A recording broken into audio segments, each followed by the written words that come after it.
तीन तीन तीन। ये कमीना पागल हो गया, लगता है इसके अंदर किसी हफ्ते की आत्मा आ गई है। Shinji, crank that, soldier boy.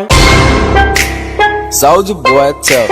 तुम लोग पूछते थे मैं ईवी भारत की बात क्यों नहीं करता हूँ। मैं क्यों करूँ, किस लिए करूँ। इन लोगों ने सिर्फ मुझे क्लेम ही नहीं, आज एक स्ट्राइक तक भेज दिया।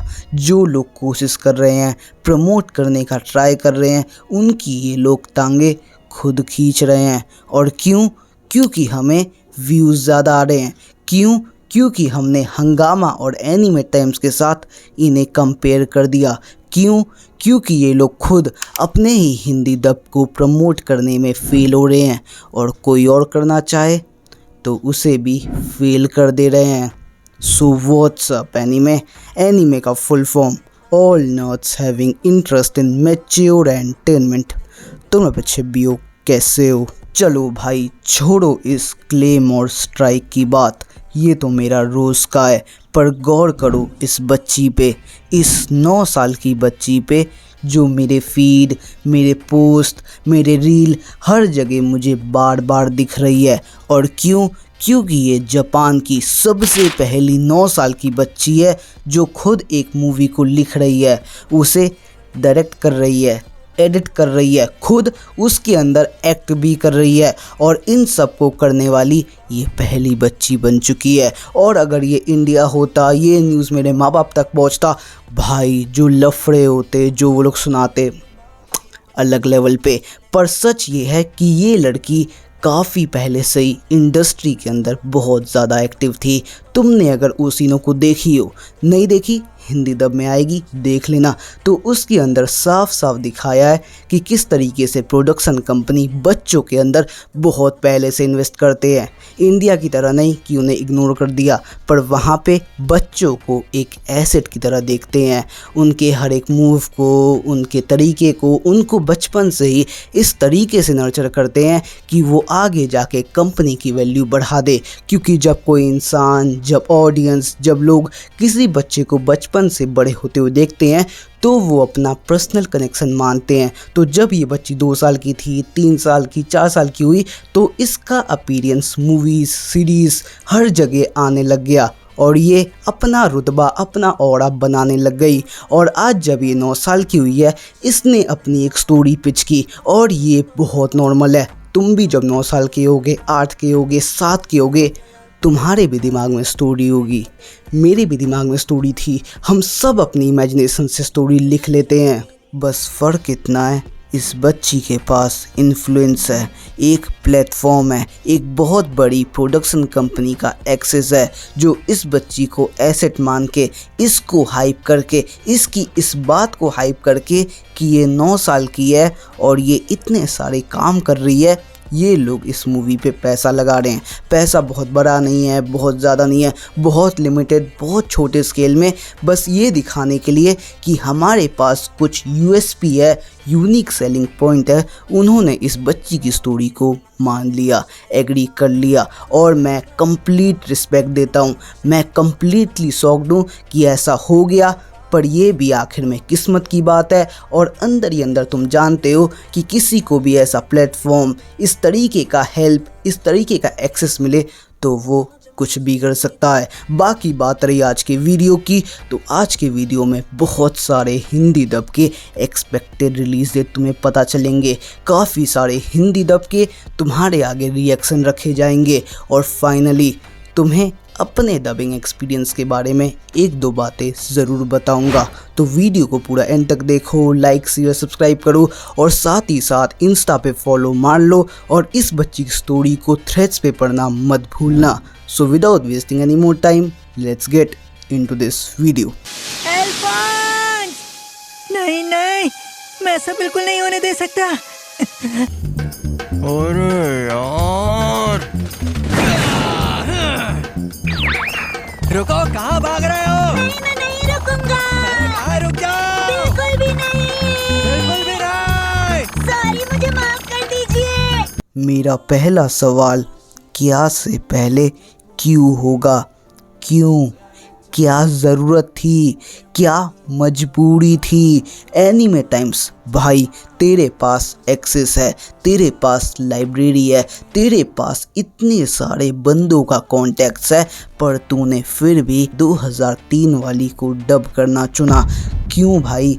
तू वैरायटी दिखाना चाहता है, तू अपनी लाइब्रेरी का स्ट्रेंथ दिखाना चाहता है, तू अपना ऑरा दिखाना चाहता है।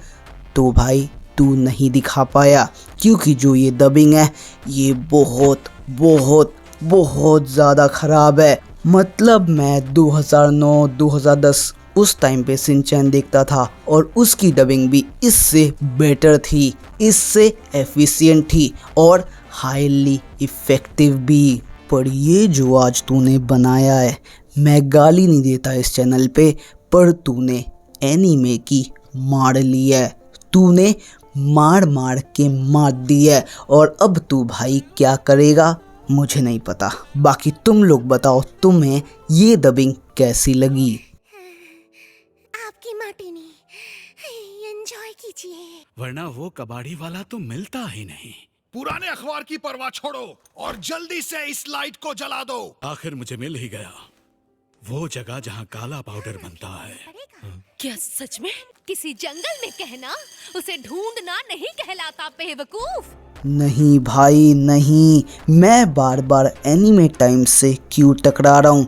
डोरो ही डोरो का सीज़न 2, इसका भी हिंदी डब कोई इम्प्रूवमेंट नहीं दिखाता है, किसी भी तरीके का वेरिएशन चेंज नहीं आता है।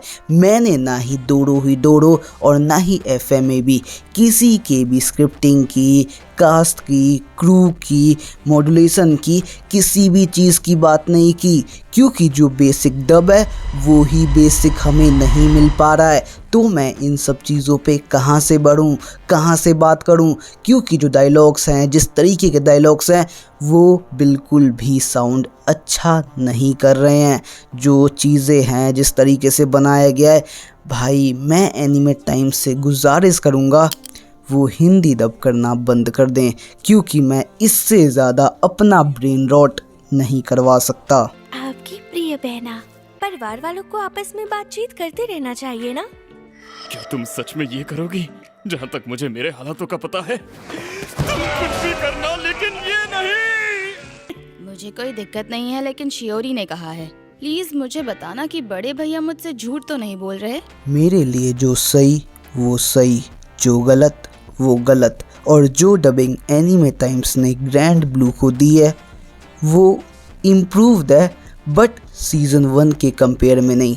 इम्प्रूव्ड है पिछले 2 हिंदी डब में जो हमने अभी सुने, चाहे वो एफएमए भी हो या चाहे हमारी डोरो ही डोरो हो, उन दोनों से कंपेयर करो तो वॉइसेस बेटर हैं, वॉइसेस थोड़ी सूट कर रही हैं, डायलॉग्स बेटर आउटपुट के साथ आ रहे हैं।